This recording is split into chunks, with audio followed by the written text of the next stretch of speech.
Shalom.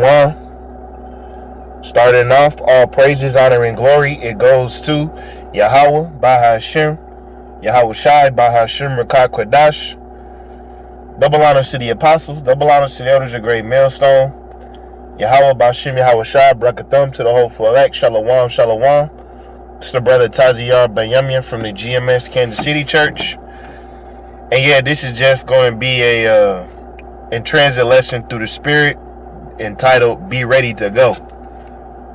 I'm gonna just leave it simple and let the Spirit fill in the blanks. But this is really gonna be a video speaking on being a pilgrim and having to flee from persecution. Before I do that, I just want to read these precepts. 2nd Ezra 16 verse 38. As when a woman with child in the 9th month bringing forth her son with 2 or 3 hours of her birth, great pains compass her womb, which pains when a child cometh forth, they slack not a moment. Even so, even so shall not the plagues be slack to come upon the earth, and the world shall mourn, and sorrow shall come upon it on every side.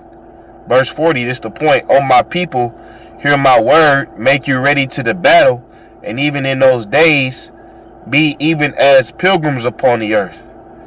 And then if you scroll down to verse 67, it says, behold, the Most High himself is the judge. Fear him.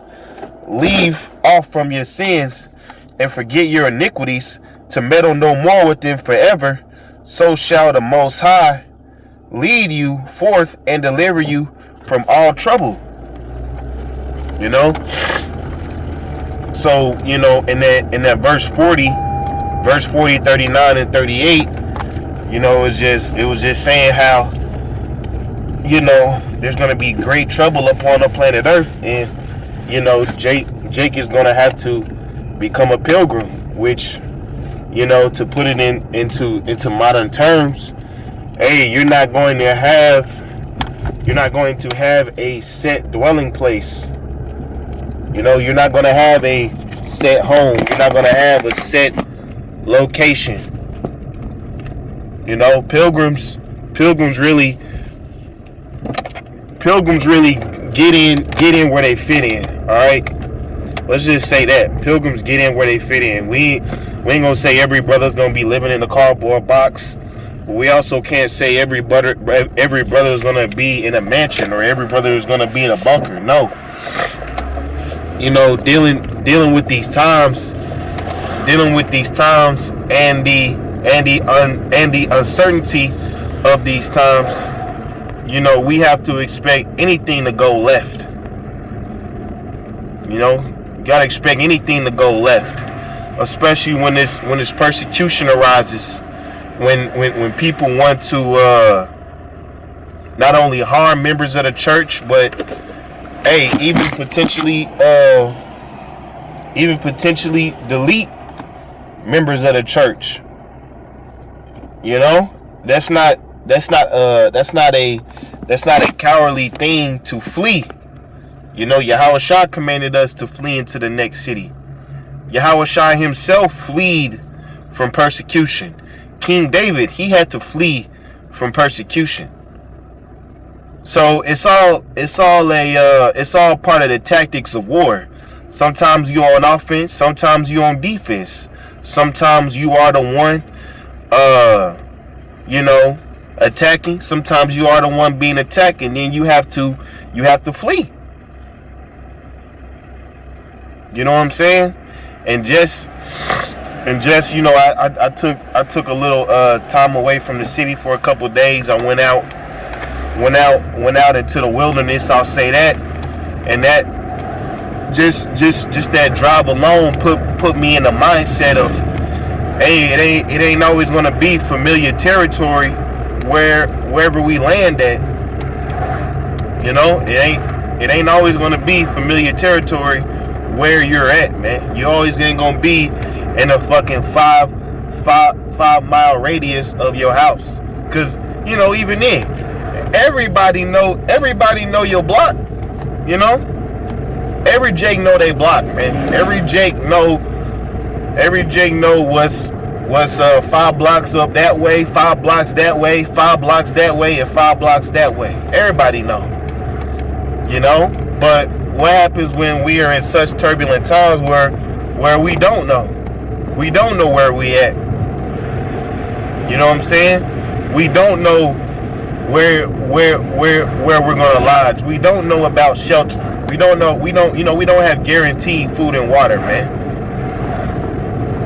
You know, these factors we have to take into account, because at the end of the day,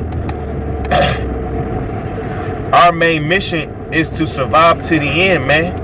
He that endured to the end, the same shall be saved, man. So doing whatever you have to do in order to survive another day, that's your main objective here in Babylon until Yahweh Shah shows up, man. But there is, like I say, there may be times where people may be after you, man. And it may not just be police, military. You know, there could be people after you. You know, we talking about white supremacists. You know, we talking about militias. We talking about hired hitmen. You know, we talking about special forces, ex special forces. You know, these type of groups of people can be utilized to take us out of the planet Earth, man, because that ultimately is a goal and mission of the elites, man. No matter how they plan on doing it, they plan on getting us out the way in fucking nigga terms. But with that being said, you know, tips for brothers for sure. You know, one tip I want to leave, well, not just leave, but one tip I want to drop out there is make sure, bro, you got water. You know, make sure you got, keep a fucking case of water in your car. You know, keep a case of water in your car. You know, if you had the ability to get extra waters for your house, do that, man. You know, because you don't know what type of circumstance you're in. And you know, the reason I say that is because, you know, when I drove out to the spot, I was doing all this preparation. You know, we wanted to cook food and really just stay in the house and be low key. But in all the hustle and bustle, I forgot to get water. And water is one of the most essential things in everything, man. So, you know, brothers, make sure you got water. You know, keep some in your trunk. Keep some at your crib. You know, protection. I ain't gonna say what specifically you need to protect yourself, but hey, in these days, it wouldn't hurt to have some sort of protection. All right, if you want to put 2 and 2 together, do that. And I'm not saying we need to live by that, but I'm saying here in these last days, we gotta be ready for anything, man. You know. Especially when it comes to the point in time where people are looking for you. Hey, if you don't know how to pitch a tent, I will learn how to pitch a tent. You see, and these are basic things, but things like this is gonna be important in these last days, man. It's gonna be important to have protection. It's gonna be important to have access to resources, man. But ultimately, it all means nothing if you don't have the faith of Yahweh Bashim Yahweh Shah, man. These fucking police. Like I said, it all means nothing if you don't have the faith of Yahweh Bashim Yahweh Shah, man. If you don't have those precious names, and you're not willing to do whatever it takes to make it into the end for the name of the Lord, then everything else is in vain, man. You know, but we don't know how this year gonna end, man. We truly don't, you know. But I'm gonna leave it at that. I got more lessons. You know, I don't even got them figured out. But in my spirit, I feel like, you know, there's more lessons to be done. You know, I was out, you know, resetting my mind. So now we back. We gonna get in the spirit and just continue to preach Lord willing, this was edifying. No, all praises, honor, and glory. It goes to Yahweh, Bahashem, Yahweh Shai, Bahashem, Rakah Kwadash. Double honors to the apostles. Double honors to the elders of great millstone. Yahweh Bashim Yahshua, Bragathum to the Ophalek. Shalom, shalom.